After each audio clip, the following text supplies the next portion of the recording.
গত আজ থেকে 13 বছর আগে সেই কুরিয়ার গেটে আগুন লাগছিল, 13 বছর আগে। এই 13 বছর এই শনিবারেই বন্ধের দিন, আজকে ঠিক সেই 13 বছর পরে এই শনিবারেই যখন লোক থাকে না তখনই আগুন লাগে। তার মধ্যে এর মধ্যে কোনো কিছু আছে। আর একটা আন্তর্জাতিক এয়ারপোর্ট, আগুন লাগার সাথে সাথে ফায়ার সার্ভিস আসার কথা, কিন্তু আসে না। তারা হচ্ছে 1 থেকে 1.5 ঘন্টার মতো একটা করে গাড়ি আসে, তার নিবানোর কোনো পর্যায়ক্রমে নাই। আর সার্ভারটা ডাউন করছে কে? শেখ হাসিনা ছিল স্বৈরাচার সরকার, পলক সার্ভার ডাউন করছে, মাইনা নিচে পলক জেলে আছে। এখন সার্ভার ডাউন করলো কে? এখন তো বর্তমানে স্বৈরাচার নাই, স্বাধীন বাংলাদেশ, তাই না? এখন সার্ভার ডাউন করলো কে?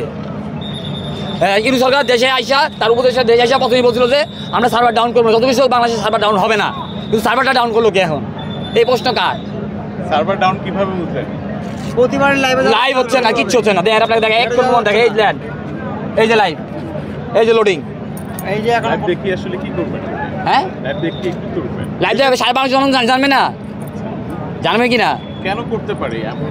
হ্যাঁ, এমন যাতে মানে বইয়ের বসে আমাদের সুনাম যাতে নষ্ট না হয়, আমাদের ক্ষমতা নাই সেটা বোঝানোর চেষ্টা করবে না, সম্মানটা আগে তার। সরকারের গাফিলতি? অবশ্যই সরকারের গাফিলতি।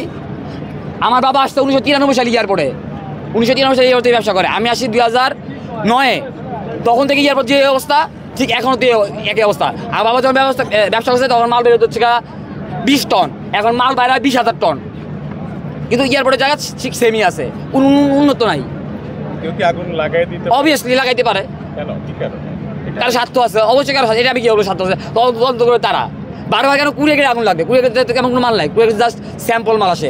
আগুন লাগলে গেট ভিতরে লাগবে, কারণ ওখানে কাপড় চোপড় ধার্য পদার্থ থাকে, তাহলে কেমিক্যাল গোডাউন লাগবে, কেমিক্যালের ধার্য পদার্থ থাকে। কেন বারবার কুড়িয়ে গেটে কেন? কারণ কুড়িয়ে গেলে কিছু কিছু সময় স্বর্ণ চোরাচালান পাচার হয়।